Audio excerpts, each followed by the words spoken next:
స్తోత్రం ప్రభా పరిశుద్ధమైన దేవానికి వందనాలు. ఈ వాక్యం నీరు కట్టి ఫలించునుగాక. ఈ బిడ్డలందరికీ మీరు ధైర్యపరిచి, నెమ్మదిపరిచి, బలపరిచి అన్ని విషయాల్లో మీరు తోడే ఉండమని యేసు నామంలో ప్రార్థిస్తున్నాను తండ్రి. ఆమెన్. మరి మంచిగా క్రమం తప్పకుండా మీరందరూ కూడా ఈ ప్రార్థనలో వస్తున్నందుకు నేను ఎంతగానో ప్రభువుని స్తుతిస్తున్నాను. మనం జీసీ బీవింగ్టన్ గారి జీవిత చరిత్రలో కొన్ని ముఖ్యమైన ఘట్టాలు, మరి దేవుడు తనను ఎలా వాడుకున్నాడు, ఎలా ఎన్నుకున్నాడు, తాను ప్రాబ్లమ్స్ వచ్చినప్పుడు ఎలా సేవ చేశాడు అనేది మనం చూసాము. నిన్నటి దినంన మనం చూస్తే మరి ఆయనకు తెలిసిన వ్యక్తికి ఆయనకి టీబీ వచ్చింది. క్షయవ్యాధి అంటే టీబీ. అప్పట్లో టీబీ వ్యాధికి మందు లేకుండే. మరి వాళ్ళ భార్య ఆయనకి లెటర్ పంపించారు. అయ్యగారు, మరి ఈ లెటర్ మీకు అందే వరకు నా భర్త చనిపోయి ఉండొచ్చు అని మెసేజ్ పెట్టినప్పుడు ఆయన చాలా బాధతో మరి ఆ ఇంట్లో వెళ్ళి ఆయన ఒక గదిని ఎన్నుకొని ఆ గదిలో కొద్దిసేపు ప్రార్థన చేశాడు. ప్రభు, ఆయన బతికిండా చనిపోయిండా నాకు కన్ఫర్మేషన్ ఈ ప్రభు అని చెప్పి దాదాపుగా 11 గంటలు ప్రార్థన చేస్తూ ఉంటే 11 గంటల తర్వాత దేవుడు తనకు ఒక దర్శనం చూపించాడు. ఆ దర్శనంలో ఆయన చనిపోయినట్టుగా అనిపించిండు. ఇంకా ఆ దర్శనాన్ని చూస్తూ ఉంటే ఆయన చేతులు కొంచెం మూమెంట్ ఇస్తూ ఉన్నట్టు అర్థమైంది. ప్రభు, ఆయనను బతికిస్తావా లేదా, మరి నీ చిత్తం ఉందా లేదా అని చెప్పి మళ్ళా దాదాపుగా 8-9 గంటలు ప్రార్థన చేస్తే అప్పటికే మొత్తం 20 గంటలు అయిపోయింది. మరి అప్పుడు తను లేచి బక్కగా అయిపోయాడు. మరి ఆయనకు ఒక అద్దం ఉన్నది, అద్దం ముందర తనకు తాను చూసుకుంటున్నాడు. మెల్లగా నడవటం ఇదంతా కూడా తను దర్శనంలో చూశాడు. ఇంకా దాని తర్వాత దేవా ఆయన ఇంకా స్వస్థపరచని చెప్పి దాదాపుగా ఒక 46 గంటలు అంటే దాదాపు ఒక 2-3 రోజులు తాను ప్రార్థన చేసేసరికి తర్వాత ఒక వారం తర్వాత ఆయన ఈ అలన్ అనే వ్యక్తి టీబీ పేషెంట్ దగ్గర నుంచి ఒక లెటర్ రావటం, ఈయన మరి అయ్యగారు ఏదైతే దర్శనంలో చూశారో అదే ఆయన లెటర్లో రాసుకుంటూ వచ్చి మరి చెప్పటము జరిగింది. ఈయన చాలా సంతోషపడ్డాడు. హల్లెలూయా. అంటే ఎక్కడో ఉన్న వ్యక్తి ప్రార్థన చేస్తే దేవుడు స్వస్థపరిచాడు. అయితే వీరు ప్రార్థన చేయటకు దాదాపుగా ఒక 11-20 గంటల వరకు ప్రార్థన చేశారు. అంటే దేవుని ప్రియమైన వారలారా, మనం ఒక పాస్టర్ దగ్గరకు మనం వెళ్ళినప్పుడు ఆ పాస్టర్కి మనం అప్పచెప్పబడినప్పుడు ఆ పాస్టర్ మన కోసం ఏం చేయాలంటే బాధ్యతతో ప్రార్థన చేయాలి. అప్పటి కాలంలో ఫోన్స్ లేకుండే కాబట్టి లెటరు వచ్చినా కానీ ఆయన కోసం ప్రభు ఆయన బతకాలని చెప్పి అన్నీ వదులుకొని అప్పుడే మంచి జరిగిన సేవ వదులుకొని ఈయన ఏం చేశాడంటే ప్రార్థనలో గడిపాడు. అంతకుముందు అక్కడ మీటింగ్స్ పెట్టినప్పుడు దాదాపుగా 6 రోజులు ఏం తినలేదు. ఈయన దగ్గర డబ్బులు కూడా లేవు. ఆ మీటింగ్స్ అరేంజ్ అయినాయి, డబ్బులు లేవు. అక్కడ మీటింగ్లో వచ్చిన కొంతమంది వాళ్ళే అక్కడ బెంచీలు లేవు అని చెప్పి, మరి అక్కడ వాయిద్యాలు లేవని చెప్పి ఒక ఆమె వాయిద్యం తీసుకొని రావటం, మ్యూజికల్ ఇన్స్ట్రుమెంటు, తర్వాత ఒక 40 పాటల పుస్తకం రావటం, ఇదంతా కూడా చాలా తక్కువ టైంలో జరిగిపోయింది. హల్లెలూయా. చాలా ఇంపార్టెంట్. చాలామంది సేవ చేస్తూ ఉన్నప్పుడు నేను పలానా దగ్గర సువార్త ప్రకటిస్తున్నా, పలానా ఇల్లు కడుతున్నా, లేకపోతే పలానా చర్చ్ కడుతున్నా, దేవుడు మీకు ఏదైనా ప్రేరేపిస్తే మీరు ఇవ్వండి అని అంటారు. కానీ బీవింగ్టన్ గారి గురించి మనం చూస్తే ఆయన ఎవ్వరికి అడగలేడు. ఒక వ్యక్తి వచ్చి ఆయనకు సహాయం చేద్దామంటే కూడా కొంచెం నామూషిగా ఫీల్ అయ్యిండు. హల్లెలూయా. కానీ దేవుడు తన అవసరతలన్నీ కూడా తీర్చాడు. అంటే ఒక నిజమైన దైవజనుడికి ఉండాల్సిన లక్షణాలు ఏంది అంటే తాను ఎప్పుడు కూడా ఎవరికి అడగకుండా దేవుని మీద ఆధారపడి దేవుణ్ణి అడిగి దేవుని దగ్గర నుంచే పొందుకోవాలి. అప్పుడు మాత్రమే ఏమవుతుందంటే దేవునికి మహిమ వస్తుంది. అందరి దగ్గరికి వెళ్ళి డబ్బులు అడిగి డబ్బులు తీసుకొని సేవ చేస్తే అది దేవునికి మహిమ రాదు. పిలిచినవాడు నమ్మదగినవాడు. యేసు ప్రభువారు తన శిష్యులకి పిలిచినప్పుడు కూడా మీరు సేవకి వెళ్ళినప్పుడు డబ్బుల సంచి తీసుకొని వెళ్ళకండి, జత బట్టలు తీసుకొని వెళ్ళకండి, టిఫిన్ బాక్స్ తీసుకొని వెళ్ళకండి. అంటే దాని అర్థం ఏంటంటే అంతా నేను చూసుకుంటా, నా మీద ఆధారపడి మీరు వచ్చేయండి అన్నారు. వారు యేసుప్రభు మీద ఆధారపడి దాదాపుగా 6 నెలలు యేసుప్రభు చెప్పినట్టు చేశారు. 6 నెలలు మరి దేవుడు ఎక్కడ పోషించిండు, మరి వారికి డబ్బులు అదంతా దేవుడు చూసుకున్నాడు. ఇక్కడ కూడా మనం నేర్చుకోవాల్సిన అతి ప్రాముఖ్యమైన విషయం, మరి బీవింగ్టన్ గారి దగ్గర నుంచి నేర్చుకోవాల్సిన విషయం ఏంటంటే, తరచుగా ప్రార్థనలో ఉండటం, ఉపవాస ప్రార్థన చేయటం, దేవుని మీద ఆధారపడటం చాలా ప్రాముఖ్యమైన విషయం. ఎవరైతే దేవుని మీద ఆధారపడతారో దేవుడు వారి పట్ల గొప్ప కార్యాలు చేస్తారు. వారిని సపోర్ట్ చేసే వ్యక్తులను దేవుడే లేపుతాడు. ఈ సత్యం మనము తెలుసుకోవాలి. హల్లెలూయా. మళ్ళా ఆయన పరిచర్యలో ఇంకొక శీర్షికను మనం చూద్దాం. విశ్వాస తర్ఫీదు. దేవుడు నన్ను చట్టనూగా అను అలెన్ స్వగ్రామునకు వెళ్ళమనెను. అదే సమయంలో సిన్సినాటి వెళ్ళమని కూడా ప్రభువు చెప్పాను. క్లీవ్లాండ్లో సేవ ముమ్మరంగా జరుగుచుండెను. నేను ఈ సేవతో బాగా అంటుకట్టబడితిని. దానిని విడిచి వెళ్ళుటకు నాకు ఇష్టం లేదు. ప్రభువా, ఈ సేవ భారం వహించు వారిని పంపినచో నేను వదిలి వెళ్ళగలను అంటిని. 3 దినముల తర్వాత 2 భార్యాభర్తలు నా యొద్దకు వచ్చిరి. ఆమె, ఈయననే నుండి ప్రభువు మనకు చూపినదన్నది. అవును, అయితే ఇదే దేవుడు మనకు చెప్పిన స్థలము అని ఆయన ఉద్ఘాటించెను. మునుపటి కూటంలో ఎక్కడో నా బోధ విన్నారట. నాకు సహాయం చేయమని దేవుడు వారిని పంపెనట. సరే, నన్ను ఒప్పుకొంటిని.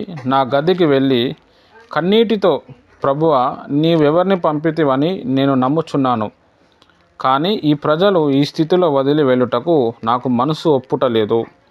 వారి కొరకు భారంతో కట్టబడి ఉన్న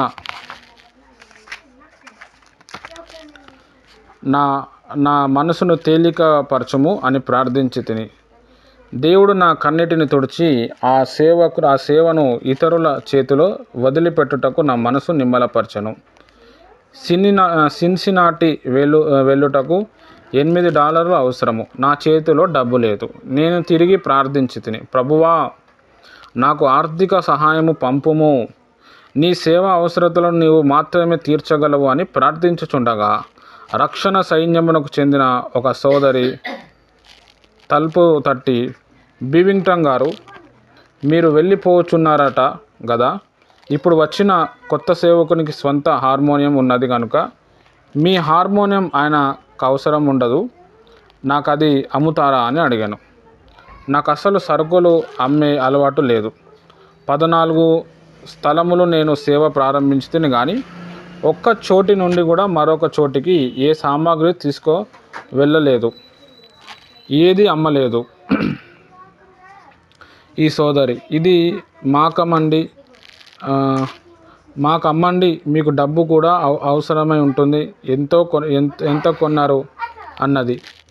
నేను $15 కొని 4 నెలలు వాడాను అన్నాను. ఆమె $12 ఇస్తాను అని చెప్పి దానిని కొనుక్కున్నాను. $8తో సిన్సినాటికి టికెట్ కొనుక్కున్నాను. నా బట్టలు చాలా పాతగిల్లాను కనుక $3తో కొన్ని బట్టలు కొనుక్కొని సిన్సినాటికి చేరితిని. సిన్సినాటిలో ఒక పన్నులు చెక్కబెట్టుకొని చుండగా ఇదే ఆఖరి తరుణం అని ఒక పెద్ద ప్రకటన చూచితిని. దేనికో ఆ తరమని విచారించగా చట్టనుగా అను ఊరికి వినోదయాత్ర టికెట్లు తక్కువ ధరలకు $3.75 అమ్మే చివరి రోజట. నా వద్ద ఆ కొద్ది డబ్బు కూడా లేదు. చట్టనుగా అని నా చెవిలో మారుమోగుచుండెను. సరే, వెళ్ళదను ప్రభువా అని స్టేషన్కు వచ్చి తిని, బండి కదులుటకు అరగంట గడువు ఉండెను. నా చేతిలో టికెట్ కొనే డబ్బు లేదు, కానీ దేవుని చిత్తంలో ఉన్నానని ఒక నెమ్మది. అప్పుడు దీక్షగా పరీక్షించుచు ఒక వ్యక్తి నన్ను సమీపించెను. దొంగ ఏమో అనుకున్నాను. దొంగ అయితే కూడా నా దగ్గర ఏమీ దొరకదులే అనుకుంటుని. అతడు, బీవింగ్టన్ గారు అంటూ నన్ను కౌగిలించుకున్నాను. అయ్యా, నాకు ఎక్కువ వ్యవధి లేదు. నేను బండి ఎక్కవలసిన సమయం ఇది. ఇంతకు మీరెవరండి అంటిని. ఆయన నవ్వి, నన్ను మర్చిపోయారా? 4 సంవత్సరాల క్రితం నా భార్య కొరకు మీరు ప్రార్థన చేయగా ఆమె స్వస్థత నొందెను. డాక్టర్కి ఇచ్చే ఖర్చు ఇక లేదు కదా. 1 సంవత్సరము అగు ఖర్చు లెక్క వేసి మీకు ఇవ్వవలనని 3 సంవత్సరాలుగా కనిపెట్టుచున్నామండి. ఇప్పుడు మీ రాక తటస్థించెను అనుచు $5 నోటు నా చేతిలో పెట్టెను. దేవుడు తన కార్యములు నెరుగును, ఆయనను నమ్ముకొని నడుచుటయే శ్రేయస్కరము. మనము విశ్వాసమును నేర్చుకొనిన అది ఎంత భాగ్యము. హల్లెలూయా. ఇక్కడ మనం ఈ శీర్షికలో మనము నేర్చుకోవాల్సిన అతి ప్రాముఖ్యమైన విషయం, మరి అలన్ అనే వ్యక్తి బాగుపడిన తర్వాత దేవుడు మరి బీవింగ్టన్ గారిని కూడా ఆ ప్రాంతంలో వెళ్ళాలని చెప్పి దేవుడు ప్రోత్సహించాడు. మరి ఈయన దగ్గర ఏమో డబ్బులు లేవు. అక్కడున్న సేవ కూడా మంచి సేవ జరుగుతుంది. మరి ఆ సేవ వదిలి వెళ్ళటం ఇష్టం లేదు. ఒక నిజమైన సేవకుడు ఏం చేస్తాడంటే ఎప్పుడు కూడా గొర్రెలను విడిచిపెట్టరు. అది బాగా అర్థం చేసుకోవాలి. ఈయన దేవుని దగ్గర నుంచి వచ్చిన సేవకుడు కాబట్టి ఆ గొర్రెలను వదలక ఇష్టం లేక, ప్రభా ఒకవేళ నేను ఆ ప్రాంతానికి వెళ్ళాలంటే ఈ ప్రాంతాన్ని చూసుకోవటానికి ఎవరినైనా పంపి అని చెప్పి చాలా రోజులు ప్రార్థన చేసిండు. అప్పుడు 2 భార్యాభర్తలు ఈయన దగ్గరికి వచ్చి వాళ్ళిద్దరు మాట్లాడుకుంటారు. మనము కలవాల్సిన వ్యక్తి ఈయననే కదా అంటే భర్త అవును ఈయననే, ఇదే స్థలం కదా అంటే ఇదే అంటే వాళ్ళకి దేవుడు చూపించిండు ఈయనకు సహాయం చేయండి మీరు అని చెప్పి. ఈయనకేమో ఇష్టం లేదు. తర్వాత ప్రార్థన చేయగా దేవుడు తనకి మనసుని మార్చాడు. బీవింగ్టన్ గారు ఆ పరిచర్య వారికి అప్పచెప్పేసి ఆయన పక్కకు జరిగిపోయాడు. ఆయన పక్కకు జరిగిపోయిన తర్వాత ఆయన మళ్ళా ఈ అలన్ అనే ప్రాంతానికి వెళ్ళటానికి $8 కావాలి. అంటే $8 అనుకోండి అప్పటి కాలంలో.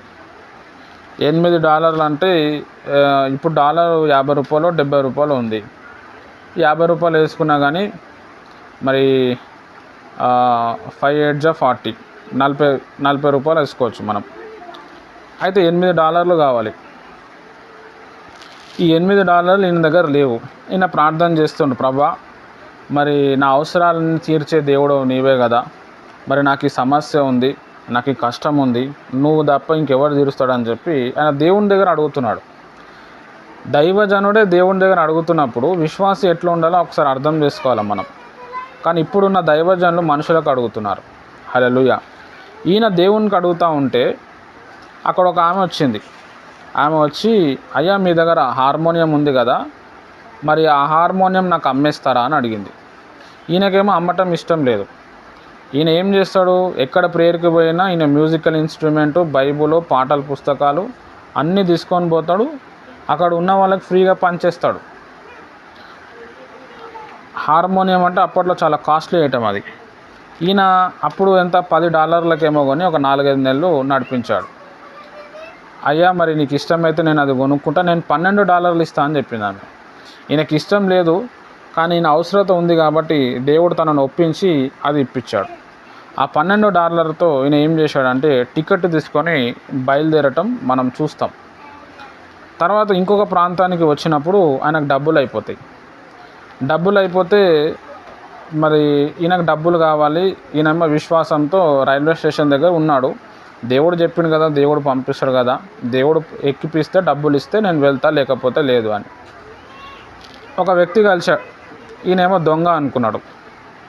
ఈయనను పలకరించి, అయ్యా మీరు అప్పుడే నన్ను మర్చిపోయారా, నేను పలానా వ్యక్తిని, ఒక 4 సంవత్సరాల క్రితం మా భార్యకి మీరు ప్రార్థన చేశారు కదా, మరి మీ ప్రార్థన వల్ల నా భార్య మంచిగా అయిపోయింది, మరి నెలకి నా భార్యకి ఇంత హాస్పిటల్ ఫీజు ఉంటుండే, మరి మీ ప్రార్థన వల్ల ఆమె మంచిగా అయిపోయింది, హాస్పిటల్ పోయేది కూడా లేదు, ఆ డబ్బులన్నీ కూడా మీకు ఇద్దాము అని చెప్పి ఆయన అప్పట్లో $5 ఇచ్చాడు. హల్లెలూయా. దాన్ని బట్టి నా దేవుణ్ణి ఎంతగానో స్తుతించాడు. ఈ శీర్షికను బట్టి మనం అర్థం చేసుకోవాల్సిన విషయం ఏంటంటే, ఎప్పుడైతే మనము ప్రార్థన మీద ఆధారపడతామో, ప్రార్థన మీద మనము ధ్యాస పెడతామో, మన అవసరతలన్నీ కూడా ప్రభు తీరుస్తాడు. హల్లెలూయా. నేను చాలాసార్లు మీకు చెప్పాను, మీకు ఈ నెలకి ఎన్ని డబ్బులు కావాలి అవంతా కూడా ఒక బుక్లో పాయింట్ వైజ్గా రాసుకొని, ప్రభా నాకు ఈ నెలకి ఇన్ని డబ్బులు కావాలి, నా శాలరీ ఇంకోటి 30,000, నాకు ఎక్స్ట్రా 30,000 పడాలి, నువ్వు సహాయం చేయని ప్రార్థన చేస్తే ఖచ్చితంగా ఆ నెలలోనో వచ్చే నెలలోనో డబ్బులు వస్తాయి. రాకపోవటం అనేది ఏముండదు. దేవుడు అడిగితే డబ్బులు ఇస్తాడు. కానీ మనం చీప్ ట్రిక్స్ ప్లే చేసుకొని అబద్ధాలు చెప్పి మోసం చేసి లేకపోతే గోల్ ఫిరాయించి మనం అట్లా చేయకూడదు. ఎందుకంటే మనము మారు మనసు పొందిన వ్యక్తులం. హల్లెలూయా. ఈయన ఎక్కడ కూడా చూడండి ఓన్లీ దేవుని మహిమపరిచాడు. మరి నేను ప్రార్థన చేస్తే అదయింది, మరి ఇంత స్వస్థత జరిగింది, మరి హాస్పిటల్కి ఇన్ని ఖర్చులు అవుతాయి, దేవుడు మిమ్మల్ని ఆ ఖర్చులు కాకుండా చేసిండు కదా, మరి ఈ డబ్బులు మీరు ఇవ్వచ్చు కదా అని అడగలేడు ఆయన. విశ్వాసులే అర్థం చేసుకొని ఏం చేసిరంటే, అరే మన కోసం బ్రదర్ వచ్చి ప్రేయర్ చేసిండు, వెళ్ళిపోయిండు, ఏం అడగలేదు, మరి దేవుని మీద ఆధారపడుతున్నాడు, మనం కాకపోతే ఎవరు సహాయం చేస్తారు అని చెప్పి విశ్వాసులే అర్థం చేసుకొని వచ్చి ఏం చేశారంటే వాళ్ళకున్న డబ్బులు ఇచ్చారు. హల్లెలూయా. ఒక మనిషి కొన్ని డబ్బులు ఇవ్వాలి అని అంటే అది 100 రూపాయలే కావచ్చు, 10 రూపాయలే కావచ్చు, 1000 రూపాయలే కావచ్చు, 10,000 కావచ్చు, దేవుడు ఒప్పించకుండా ఎవరు డబ్బులు ఇవ్వడు. ఇది ఒకటి మనం అర్థం చేసుకోవాలి. అంటే ఒక మనిషికి దేవుడు ప్రేరేపిస్తేనే, ఎంత పిష్నాసుడైనా కానీ దేవుడు ప్రేరేపించినప్పుడు అక్కడ డబ్బులు కుమ్మరిస్తాడు. హల్లెలూయా. ఆ సీక్రెటు బీవింగ్టన్ గారు తెలుసుకొని మనుషుల మీద ఆధారపడకుండా, ఎక్కడ కూడా డిస్టర్బ్ అవ్వకుండా, ప్రభా మరి నా అవసరత ఇట్లా ఉందని చెప్పి రహస్యంగా ప్రార్థన చేశాడు. హల్లెలూయా. చాలా ఇంపార్టెంట్. ఇక్కడ ఇంకొక కోణం మనం ఏం నేర్చుకోవచ్చు అంటే, ఈయన ఆల్రెడీ ఒక దగ్గర సేవ చేస్తూ ఉన్నాడు, దేవుడేమో ఇంకో ప్రాంతానికి వెళ్ళమని చెప్పాడు. మరి వెళ్ళాలంటే మరి ఈ ప్రాంతంలో ఉన్న విశ్వాసులు అనాథ అయిపోతారు కదా, ప్రభా ఎవరినన్నా పంపించు అని చెప్పి ప్రార్థన చేస్తే 2 భార్యాభర్తలను ఆ స్థలానికి పంపించాడు. అది ఒక సేవకుని యొక్క లక్షణం. ఇప్పుడు జరుగుతున్న వివాదం ఏంటంటే, సువార్త ప్రకటిస్తున్నారు, చాలా ఊర్లలో వెళ్ళి సువార్త ప్రకటిస్తున్నారు కొంతమంది దైవజనులు. ఆ సువార్త విని కొంతమంది ప్రభువులో వస్తున్నారు. ప్రభువులో వచ్చిన తర్వాత వీళ్ళు బాప్టిజం కూడా తీసుకుంటున్నారు. తర్వాత ఆ పాస్టర్ గారిది హీలింగ్ ప్రేయర్ ఉండదు, సండే బల్లార్పణ ఉండదు, అసలు ఈయన కనబడదు. కనీసం వేరే వాళ్ళకు కూడా అప్పచెప్పాడు, నా దగ్గరికే రావాలంటాడు, అంత దూరం నుంచైనా మీరు రండి అని అంటాడు. హల్లెలూయా. చాలా ఇంపార్టెంట్. కానీ విశ్వాసిని మనం అర్థం చేసుకొని ఎవరినో ఒకరిని పాస్టర్ని అపాయింట్ చేసి, లేదు అంటే నెలకొకసారన్నా 15 రోజులకు ఒకసారన్నా వారిని దర్శిస్తూ అట్లా ముందుకు పోవచ్చు. అది రియల్ సేవ అన్నమాట. ఇప్పుడైతే చాలా టెక్నాలజీ వచ్చింది, వాట్సాప్ వచ్చింది, లేకపోతే ఇంకా జూమ్ వచ్చింది, అట్లా ఏదో ఒకటి చేసుకొని విశ్వాసితో మనము ఏం చేయాలంటే సంప్రదాయాలు మనం పెట్టుకోవాలి, రిలేషన్షిప్ మెయింటైన్ చేయాలి. అప్పుడు ఏమవుతుందంటే మన మీద ఉన్న శక్తి వారి మీదకి వచ్చి వాళ్ళు బాగా అవుతారు. చాలామంది విశ్వాసులు బాధపడటానికి కారణం, అనాథులుగా ఫీల్ అవ్వటానికి కారణం, ఒక కష్టం వచ్చినప్పుడు చెప్పుకోలేని వారు ఎందుకున్నారా అంటే మరి పాస్టర్లు సరిగా లేరు. హల్లెలూయా. మీరు అవుననుకోండి కాదనుకోండి, ప్రజెంట్ జరుగుతున్న విధానం మా హైదరాబాద్లో అయితే అట్లా చాలా ఉంటుంది. ఇప్పుడు కూడా ఒక ఇంటికి నేను వెళ్ళాలి సాయంత్రం ప్రేయర్కి. పాపం చాలా కష్టాలతో ఉన్నారు, సండే చర్చికి వెళ్తారు, వాళ్ళ దైవజనునికేమో చెప్పుకోలేరు. హల్లెలూయా. నాకు చెప్పుకుంటున్నారు, సరే నేను సాయంత్రం వస్తా అని చెప్పాను. అంటే ఇక్కడ మనం అర్థం చేసుకోవాల్సిన విషయం ఏంటంటే, సేవ చేయటం గొప్ప విషయం కాదు, సువార్త ప్రకటించడం గొప్ప విషయం కాదు. మనం ఎక్కడైతే సేవ చేసినామో వారిని భరించి సహించి వారిని క్రీస్తు రూపంలో తీసుకురావడం చాలా ఇంపార్టెంట్. అదే నిజమైన సేవ. ఆ సేవ ఎవరైతే చేస్తారో వారికి దేవుడు కిరీటం ఇస్తాడు. బలా నమ్మకమైన మంచి దాసుడు అని చెప్పి ఆ వ్యక్తికి దేవుడు చెప్తాడు. ఆ పేరు మనము తెచ్చుకోవాలి. హల్లెలూయా. మనకు 100 మంది 200 మంది అవసరం లేదు. ఉన్న 5 మంది, ఉన్న 10 మంది, వాళ్ళకి కష్టం వస్తే, వాళ్ళకి నొప్పి వస్తే, వాళ్ళకి బాధ వస్తే మనం చెప్పుకునేటట్టు వాళ్ళకి అందుబాటులో ఉండాలి. వాళ్ళు పిలిచినా పిలవకపోయినా మనం తరచుగా వాళ్ళని దర్శిస్తూ ఉండాలి. వాళ్ళ అవసరతలన్నీ మనం తీరుస్తూ ఉండాలి. చాలా సంఘాల్లో జరుగుతున్నది ఏంటంటే, పాస్టర్ గారు మరి దశమ భాగం ఇవ్వమని చెప్తున్నారు, విశ్వాసులందరూ కలిసి దశమ భాగం పాస్టర్లకి సంఘానికి ఇస్తున్నారు. ఇచ్చిన తర్వాత మళ్ళీ ఈ పాస్టర్ గారు కూడా సంఘానికి ఏదైనా చేయాలి కదా, ఏమీ చేస్తలేరు. అంత కమర్షియల్. ఆయన రాసిన పుస్తకాలు అది కూడా కొనుక్కోవాలంటే డబ్బులు, క్యాసెట్లు కొనుక్కోవాలంటే డబ్బులు, బైబిల్లో కూడా డబ్బులు, పాటల పుస్తకం కూడా డబ్బులు. మరి మన వాళ్ళు ఇంత డబ్బులు ఇస్తారు కదా. ఇంకొకటి విధానం ఏం జరుగుతుందంటే, ఇప్పుడు మనం ది పెంతెకోస్తలు లేకపోతే ఐపీసీ పెంతెకోస్తలు సంఘాలలో మనం చూస్తే అక్కడ మందిరము ఏ దైవజనుడి పేరు మీద ఉండదు, సంఘం పేరు మీద ఉంటుంది. ది పెంతెకోస్తల్ చర్చ్ అని చెప్పి, టీపీఎం చర్చ్ అని చెప్పి ఆ చర్చ్ పేరు మీదనే ల్యాండ్ రిజిస్టర్ చేస్తారు. అది అంటే సంఘం ఉన్నది, సంఘంది ఇది. పాస్టర్ వస్తాడు, చచ్చిపోతాడు, సమాధి చేస్తాడు, ఇంకో పాస్టర్ వస్తాడు. అది అమ్మటానికి ఉండదు. ఇప్పుడున్న పెద్ద పెద్ద పాస్టర్లను మనం చూస్తే చర్చులన్నీ వాళ్ళ పేరు మీదనే ఉంటాయి, 1000 ఎకరాలు ఉంటాయి. హల్లెలూయా. వాళ్ళు చనిపోతారు, అప్పుడు మళ్ళీ వాళ్ళ పిల్లలకు వస్తుంది, మళ్ళీ వాళ్ళ పిల్లలకు వస్తుంది. అంటే ఇది ఒక వాళ్ళ ఆస్తి లెక్క వాళ్ళు ఫీల్ ఆస్తి లెక్క వాళ్ళ ఆస్తులు పెంచుకుంటున్నారు. నేను చెప్పింది బాగా అర్థం చేసుకోవాలి. హల్లెలూయా. నేను చెప్పేది కరెక్టా రాంగా కూడా ఒకసారి ఆలోచించాలా. అదే మనం దీపెంతకోస్తలు ఐపీసీ ఇక్కడ మాకు పటాన్చెరులో మాకు తెలిసిన ఒక దైవజనుడు ఉన్నాడు. ఆయన చాలా పేదరికంలోకి వెళ్ళి సేవకి వచ్చాడు, సేవ మస్తు డెవలప్ చేశాడు. అయితే సంఘం అంతా కలిసి డబ్బులు ఇస్తే ఆయన ఒక సంఘం కట్టాడు. ఆ సంఘం కట్టడానికి 30 లక్షలు అయింది అప్పట్లో.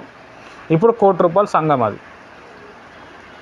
ఆ సంఘాన్ని ఏం చేసిండంటే తన సంస్థకు రాసేసిండు ఆయన. అంటే నేను చనిపోయిన తర్వాత ఇది నాది కాదు, మళ్ళీ నా తర్వాత ఎవరైనా పాస్టర్ గారు మా సంస్థ ఎవరినన్నా ఎన్నుకుంటే వాళ్ళదే, సంఘస్థులదే అని చెప్పి రాశాడు. హల్లెలూయా. చాలా ఇంపార్టెంట్. బైబిల్ బాగా అర్థం. ఆయన బైబిల్ టీచర్ కూడా చాలా ఇంపార్టెంట్. కావాలంటే ఆయన వాళ్ళ కొడుకుల పేరు మీద రాసుకోవచ్చు కదా, వాళ్ళ భార్య పేరు మీద రాసుకోవచ్చు కదా, అట్లా చేయలేడు. హల్లెలూయా. చాలా ఇంపార్టెంట్. కాబట్టి దేవుని ప్రియమైన వారలారా, బైబిల్లో ఉన్న విధి విధానాలు వేరు, ఇప్పుడు జరుగుతున్న విధి విధానాలు వేరు. వారిని మనం కాపీ కొట్టకుండా మనం వాళ్ళని ఏం విమర్శిస్తలేం. ఇక్కడ డిఫరెన్స్ చూపిస్తున్నాం. బీవింగ్టన్ గారిని, బైబుల్ని, తర్వాత ఇప్పుడున్న ప్రజెంట్ జనరేషన్లో. ఇప్పుడు నేను ఇవి చెప్పకపోతే మీకు తెలియదు. హల్లెలూయా. చాలా ఇంపార్టెంట్. బీవింగ్టన్ గారిని చూస్తే ఒక వ్యక్తి టీవీలో ఆయన ఉన్నాడో చచ్చిపోయాడో కూడా తెలియదు. ఆయన కోసం దాదాపుగా 46 గంటలు ప్రార్థన చేసిండు ఆయన. ఒక్కరోజు కాదు, 2 రోజులు కాదు, 1 గంట కాదు, 2 గంటలు కాదు. అప్పటికే 6 రోజులు ఉపవాసంలో ఉన్నాడు ఆయన. మీటింగ్ అయిపోయింది, మీటింగ్ సక్సెస్ అయింది. మళ్ళీ ఈయన గురించి లెటర్ రాగానే అన్ని పక్కన పెట్టి ప్రేయర్లో కూస్తున్నాడు. అక్కడ సంఘం మళ్ళీ డెవలప్మెంట్ అయింది, ఆ వ్యక్తి బాగా అయిపోయాడు. చూడండి, అక్కడ నుంచి దేవుడు మళ్ళీ వేరే ప్రాంతానికి వెళ్ళాలంటే ఈయనకి ఇష్టం లేకపోతే కూడా, ప్రభా నువ్వు ఎవరినైనా పంపిస్తే వాళ్ళకి అప్పచెప్పి నేను వెళ్ళిపోతా అన్నాడు. దేవుడు 2 వ్యక్తులను ఆల్రెడీ చూపించాడు. చాలా ఇంపార్టెంట్. ఇక్కడ దేవుని సేవ చేయమని చెప్పినప్పుడు దేవుడు ఓన్లీ దైవజనునికే చెప్పాడు, విశ్వాసులకు కూడా చెప్తాడు, లేకపోతే ఇంకా అవతల వ్యక్తి సేవకులకు కూడా చెప్తాడు. ఈయనకి ఏదైతే చెప్పిండో దేవుడు ఆయనకు కూడా చెప్తాడు. దేవుని పరిచర్య చేయడానికి మోషే వచ్చాడు, అహరోన్ వచ్చాడు. మోషేబే అహరోన్ని కలవలేదు, అహరోనే వచ్చి మోషేని కలిశాడు. అహరోను మోషేని కలిసే ముందు, మోషే అహరోన్ని కలిసే ముందు మోషే భక్తునితో దేవుడు మాట్లాడి ఒప్పించి అరణ్య మార్గంలో ఒక ప్లేస్లో తీసుకొని పోయాడు. మోషే కంటే పెద్దవారు అహరోన్ గారు. అహరోన్ గారితో కూడా దేవుడు మాట్లాడి మీ తమ్ముడు అక్కడ వస్తున్నాడు. వీళ్ళు దాదాపు ఒక 80 సంవత్సరాల నుంచి కట్ అయిపోయారు, 70 సంవత్సరాల నుంచి కట్ అయిపోయారు. 70 సంవత్సరాల నుంచి అసలు మోషే జాడ ఏమీ తెలియదు అహరోన్కి. కానీ దేవుడు మాట్లాడడం బట్టి వీళ్ళిద్దరు ఏకమయ్యారు. అంటే దేవుని పరిచర్య జరుగుతున్నప్పుడు ఇద్దరితోని మాట్లాడతాడు, ఇద్దరిని ఒప్పిస్తాడు. కొంతమంది సేవ చేసే వాళ్ళు ఎలా ఉంటారు అంటే, ఎవరో సేవకుడు చెప్పిండని చెప్పి, ప్రవచనం చెప్పిండని చెప్పి, ఆయన చెప్పింది కదా బ్రదర్ అని చెప్పి ఈయన ఇల్లు ఉద్యోగం రిజైన్ చేసి వచ్చేస్తాడు సేవలో. హల్లెలూయా. వచ్చి చాలా ప్రాబ్లం ఫేస్ చేసి సేవ ఫెయిల్ అయిపోయి, అటు లోకంలో లేక ఇటు మనుషులో లేక ఏం చేయాలో అర్థం కాక తర్వాత చాలా కష్టాలు పడే వాళ్ళు కూడా ఉన్నారు. హల్లెలూయా. చాలా ఇంపార్టెంట్. దేవుడు ఒక సేవకునితో మాట్లాడితే విశ్వాసంతో కూడా మాట్లాడాలా. ప్రభా నువ్వు ఆ దైవజనునితో చెప్పావు కదా, మరి నాకు కూడా కన్ఫర్మేషన్ ఇయ్యి, అప్పుడు నేను వస్తా సేవకి అని చెప్పి మనం ప్రార్థన చేస్తే అప్పుడు దేవుడు కన్ఫర్మేషన్ ఇస్తే అప్పుడు మనం సేవకు వస్తే బాగుంటుంది. ఇక్కడ దేవుని ప్రియమైన వారలారా, బీవింగ్టన్ గారితో చెప్పారు దేవుడు. తర్వాత ఇక్కడున్న వ్యక్తులతో కూడా చెప్పినప్పుడు ఆ సేవను వాళ్ళు అప్పచెప్పేసి ఆయన మళ్ళీ వేరే ప్రాంతానికి వెళ్ళాడు. ఆ ప్రాంతానికి వెళ్ళడానికి ఆయన దగ్గర డబ్బులు లేవు. ప్రభా సేవకి ఖర్చులన్నీ తీర్చేది నీవే కదా, నీవు కాకపోతే ఇంకెవడు అని ప్రార్థన చేస్తే దేవుడు ఒక అద్భుతమైన ఆశ్చర్యకార్యం చేశాడు. అంతకుముందు ఆయన 6 రోజులు ఉపవాసం ఉన్నప్పుడు ఒక దగ్గర మీటింగ్ పెట్టేటప్పుడు సైతాన్ వచ్చి కూడా ఆయనకు చెప్తుంది. ఏమని చెప్తుంది? నువ్వు అందరికి అడగచ్చు కదా డబ్బులు, దేవుని సేవనే కదా, మరి నువ్వు అడిగితే అనేక మంది ఇస్తారు కదా, ఇప్పుడున్న సేవకులు అందరూ అట్లనే చేస్తారు కదా, నువ్వు ఎందుకు అడుగుతలేవని సైతాన్ చెప్తే కూడా సైతాన్ మాట వినకుండా ఆయన దేవుణ్ణి అడిగాడు. ఒకడు వచ్చిండు, అరే మీటింగ్కి ఏం లేవని చెప్పి బెంచులు తెచ్చిండు. ఇంకొక ఆమె, అయ్యా నేను హార్మోనియం వాయిస్తాను, నా దగ్గర అది ఉంది అని ఆమె ఫ్రీగా సమర్పించుకుంది. Songs book సమర్పించుకున్నారు. అట్లా మీటింగ్ గ్రాండ్ సక్సెస్ అయిపోయింది. హల్లెలూయా. అంటే ఇక్కడ మనం నేర్చుకోవాల్సిన చాలా ఇంపార్టెంట్ విషయం ఏంటంటే, సేవ చేసే మనము దేవుని మీద ఆధారపడటం. ప్రతి విషయం చిన్న చిన్న పాయింట్లు కూడా దేవుణ్ణి అడగాలి మనం. దేవా నాకు ఫోన్ రీఛార్జ్కి డబ్బులు కావాలి, రూమ్ రెంట్కి డబ్బులు కావాలి, కరెంటు బిల్లుకి డబ్బులు కావాలి. ఎందుకంటే మనం దేవుణ్ణి అడిగి సేవలో వచ్చినాం. మోషే భక్తుడు పొద్దున్న లేకుండా దేవునికి అడిగేటోడు, ప్రభా నేను ఈరోజు ఇట్లా చేయాలనుకున్నా, చేయాలన్నా వద్దా. దేవుడు ప్లాన్ కోసం వెయిట్ చేసేవారు. దేవుడు చెప్పిన తర్వాత ఆయన వెళ్ళేవాడు. అట్లనే మనం కూడా, మనమందరం రాజులైన యాజక సమూహం. హల్లెలూయా. కాపరి గొర్రెల్ని కన్నాడు, గొర్రెలు గొర్రెల్ని కంటే యేసు ప్రభు మన ప్రధాన కాపరి. మనమందరం కూడా ఒక గొర్రెలం. కాబట్టి మనం ప్రభు పరిచర్య చేయడానికి వచ్చినప్పుడు ప్రతి విషయం కూడా ప్రభువుని అడిగి మనం పొందుకోవాలి. అప్పుడు ప్రభు ఇచ్చినప్పుడు ప్రభువుకి మహిమ వస్తుంది. హల్లెలూయా. చాలామంది ఈ కాన్సెప్ట్, ఈ పాయింట్ తెలియక నాలెక్క సేవ చేస్తలేరు, నేనే ఇంత కష్టపడుతున్నా అని చెప్పి పబ్లిక్కి చెప్పుకొని ఏమవుతారంటే అక్కడ చీప్ అయిపోతున్నాం. కొంతమంది అన్యులు మీరు దేవుని గురించి ఇన్ని చెప్పి మళ్ళీ డబ్బులు ఎందుకు అడుగుతున్నారు అంటున్నారు. హల్లెలూయా. చాలా ఇంపార్టెంట్. కాబట్టి దేవుని ప్రియమైన వారలారా, ఇక్కడ నేను చెప్పే నా పాయింట్ ఏంటంటే, ప్రతి విషయం కూడా మనము దేవుణ్ణి అడిగి పొందుకోవాలి. దేవుడు ప్రతిదీ మనకి ఇస్తాడు. మనకు ఏం కావాలో ఆయనకు ముందే తెలుసు. ప్రతిదీ ఇస్తాడు. ఆ ఇచ్చే వరకు మనం ఓపిక పడాలి. నేను చాలాసార్లు చెప్తూ ఉంటాను, చిన్నపిల్లలకి ఏబిసిడి అనేది ఎట్లా నేర్పిస్తారో, ఒక క్రైస్తవుడిగా మారిన తర్వాత బేసిక్ లెవెల్ ఏంటంటే ఓపిక పడాలి. ఓపిక లేకపోతే కాదు. సహనం, భరించే తత్వం మీద ఉండాలి. దేవుడు జవాబు ఇచ్చేంత వరకు కూడా ఓపికతో ఉండాలి. దేవుడు దర్శనం ద్వారా మాట్లాడటం, స్వరం ద్వారా మాట్లాడేంత వరకు ఓపిక కలిగి ప్రభువు దగ్గర చాలా తగ్గించుకొని మనం చేసినప్పుడు, మనం చేసే చిన్న సేవనే కావచ్చు, దేవునికి మహిమ వస్తుంది. హల్లెలూయా. చాలా ఇంపార్టెంట్. మాకు తెలిసిన ఒక సంఘం ఉంది, ఒక ఆంటీ గారు. వాళ్ళు అప్పుడప్పుడు నెలలో 1-2 సార్లు ప్రభు బల్ల ఇస్తారు. వాళ్ళ దగ్గర ప్రభు బల్ల ఇచ్చేటప్పుడు టిఫిన్ పెడతారు. వాళ్ళు ఎప్పుడైనా కానీ టిఫిన్ పెడతారు. అయితే ఆమె చర్చికి వచ్చేటోళ్ళు ఎవరైనా ఉన్నారనుకో, యవనస్తుని పట్టుకొని, బాబు మేము ఇట్లా ప్రేయర్ చేస్తున్నాము, మరి మీరు టిఫిన్ స్పాన్సర్ చేస్తారా అని అడుగుతుంది. ఇక వాళ్ళు తప్పదు కదా అని చెప్పి చేస్తున్నారు. అక్కడ దేవునికి ఏడ మహిమ వస్తుంది? నువ్వు దేవుని సేవకుడు అన్నప్పుడు నువ్వు ఎవరిని మహిమపరచాలి? చాలా ఇంపార్టెంట్. హల్లెలూయా. పోనీ ఆయనంతటా ఆయన ప్రేరేపించబడి, అమ్మా నేను దేవుని దగ్గర దీవించబడ్డా అని ఇస్తే దేవునికి మహిమ వస్తుంది. కానీ వీళ్ళే ముందే టోపీ వేస్తూ ఉంటారు. మమ్మల్ని సేవలో తీసుకొచ్చిన ఒక ఆంటీ గారు ఉన్నారు. 2006 నవంబర్ 6 వాళ్ళ అమ్మాయి చనిపోయింది. ఆ చనిపోతే కూడా మాకు తెలియలేదు, ఫోన్ నెంబర్ దొరకలేదు. తర్వాత ఎవరో చెప్తే వెళ్ళాము. ఆమె 10 రోజులు మీటింగ్ ఉన్నప్పుడు వాళ్ళ అక్కగారు ఏం చేశారంటే, మా అమ్మ నాన్న మీద టోపీ వేసారు. వచ్చిన వాళ్ళందరూ కూడా మీరు మటన్ కొనండి అని చెప్పి. అప్పట్లో 5,000 టోపీ అనమాట. మాకేమో రూమ్ రెంట్ కట్టడానికే డబ్బులు లేవు. మళ్ళీ మా నాన్న ఇక్కడ వెళ్ళి పరువు పోతుందని చెప్పి 5,000 10,000 ఫైనాన్స్ తీసుకొచ్చి వాళ్ళ చేతిలో పెట్టాడు. హల్లెలూయా. మళ్ళీ ఆ డబ్బులు తీర్చడానికి 3 నెలలు పట్టింది. ఒక 15 సంవత్సరాలు 18 సంవత్సరాల ముందు స్టోరీ చెప్తున్నాను నేను. మాకే దేవుని గురించి పెద్దగా తెలియదు. మేము ఏదో సేవ చేస్తాం. ఆమె జస్ట్ స్టార్ట్ చేసి వెళ్ళిపోయింది. వాళ్ళు ఎంతోమంది ఉన్నారు చర్చిలో. ప్రతి వ్యక్తి మీద ఒకటి వేసేసి వాళ్ళు అట్లా చేస్తూ ఉన్నారు. అక్కడ డబ్బులు కట్టడానికి మాకు చాలా ఇబ్బంది అయిపోయింది. మా నాన్న ఇంకా దానికి డబ్బులు కట్టాల్సి వచ్చింది, అప్పు మెత్తి. హల్లెలూయా. విశ్వాసుల మీద భారం వేయటం అనేది చాలా తప్పు పని. అది చాలామంది అట్లనే చేసేవాళ్ళు ఉన్నారు. ఇంకా అంతకుముందు ఇంకో చర్చిలో ఉన్నప్పుడు మా బాబాయ్, మా నాన్న వాళ్ళ ఫ్రెండ్ ఉంటాడు, చనిపోయాడు ఆయన. ఇప్పుడు ఆయన ఢిల్లీలో పని చేసుకుని ఇంటికి వచ్చిండు. ఆయన దగ్గర అప్పుడు 40,000 ఏమో ఉండే. అప్పట్లో 40,000 అంటే చాలా ఎక్కువ. మీ ఇంటికి ఎవరో వచ్చారు కదా అని చెప్పి మా పాస్టర్ అమ్మ గారు అడిగితే, అవును మా ఆయన వాళ్ళ ఫ్రెండ్ వచ్చిండు, ఆయన ఢిల్లీ నుంచి వచ్చిండు. ఈమెకు అర్థమైపోయింది వాళ్ళు పైసలు తీసుకొచ్చారని. వీళ్ళకి పైసలు అవసరం ఉండే, పైసలు ఇవ్వండి అని చెప్తే ఆయన సరే అడిగారు కదా మనం ఇచ్చేద్దామని చెప్పి ఆయన ఫ్రీగానే 40,000 ఇచ్చాడు. ఒక వారం రోజులు 15 రోజుల్లో కట్టమని చెప్తే వాళ్ళు నెలలు కడతలేరు. అయితే మా బాబాయ్ గారు మా మీద ఫుల్ సీరియస్ అయిపోయాడు. మీ వల్ల మేము అనవసరంగా ఇంత ఇబ్బంది పడాల్సి వస్తుంది, నన్ను ఒక పచ్చడి చేసుకొని నన్ను తిని ఏమేమో చెప్తున్నాడు మా బాబాయ్. అక్కడ వాళ్ళని తిడతలేడు, మమ్మల్ని తిడుతున్నాడు. కానీ పాస్టర్ అమ్మకి ఆ బాధ తెలుస్తలేదు. అరే డబ్బులు మేము కడతలేము, విశ్వాసకి మన దగ్గర వచ్చే చర్చ్ మెంబర్కి ఇబ్బంది అవుతుందని.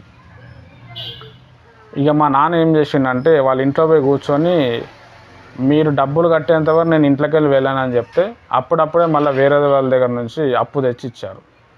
ఇప్పుడు మా బాబాయ్ ముందర ఏమైపోయిందంటే మా పరువు పోయింది. అదే లాస్ట్గా ఆయన మా ఇంటికి రావటం. తర్వాత ఢిల్లీలో ఆయన చనిపోయాడు. హల్లెలూయా. ఇదే పాస్టర్ అమ్మ గారు మా అమ్మగారిది బంగారం తీసుకొని తాకట్టు పెట్టుకుని ఉన్నారు. అయ్యో పాస్టర్ గారు అడగకపోతే ఇవ్వకపోతే మంచిగా ఉండదు కదా, మా పాస్టర్ గారికి మేము సపోర్ట్ చేయకపోతే ఇంకెవరు సపోర్ట్ చేస్తామని ఇస్తే అక్కడ మాకు చాలా ఇబ్బంది అయిపోయింది. మా అమ్మ నాన్నకి గొడవ అయిపోయింది. మా నాన్నేమో నాకు అడగకుండా నువ్వు ఎందుకు ఇచ్చినావు బంగారం, ఇప్పుడు వాళ్ళు ఇవ్వరు. వీళ్ళకి అన్నీ తెలిసాడు, గొడవలు అవుతున్నాయి, కొట్లాటలు అవుతున్నాయని తెలుసు, కానీ అవ్వని. ఇట్లా చాలామంది ఉన్నారు. మేము చాలామంది పాస్టర్లతో ఇబ్బంది పడ్డాం. అందుకే డబ్బుల విషయంలో కావచ్చు, కానుక విషయంలో కావచ్చు, వాళ్ళు ఇవ్వకపోయినా నడుస్తుందిరా బాబు, మనం సైలెంట్గా ఉంటే చాలు అనే కాన్సెప్ట్లో మేము ఉన్నాం. ఎందుకంటే మేము ఒక విశ్వాసిగా చాలా బాధపడ్డాం. మా దగ్గర మీటింగ్ ఉన్నప్పుడు పలానా బ్రదర్ దగ్గర మీటింగ్ పెడుతున్నాం, మీరు వచ్చేయండి. అసలు మా పర్మిషన్ అడగకుండా మా దగ్గర మీటింగ్ పెట్టాలి.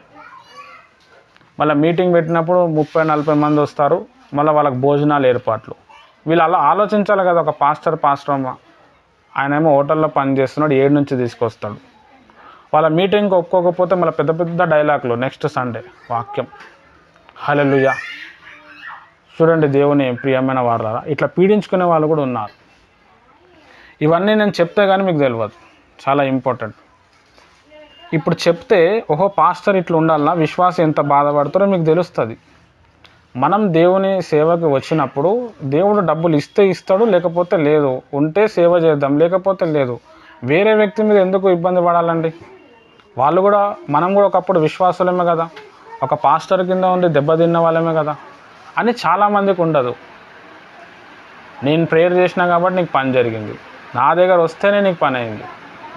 హల్లెలూయా. అట్లా కృంగదీసే వాళ్ళు, దీని మీదనే వాక్యం చెప్పేవాళ్ళు కూడా ఉన్నారు.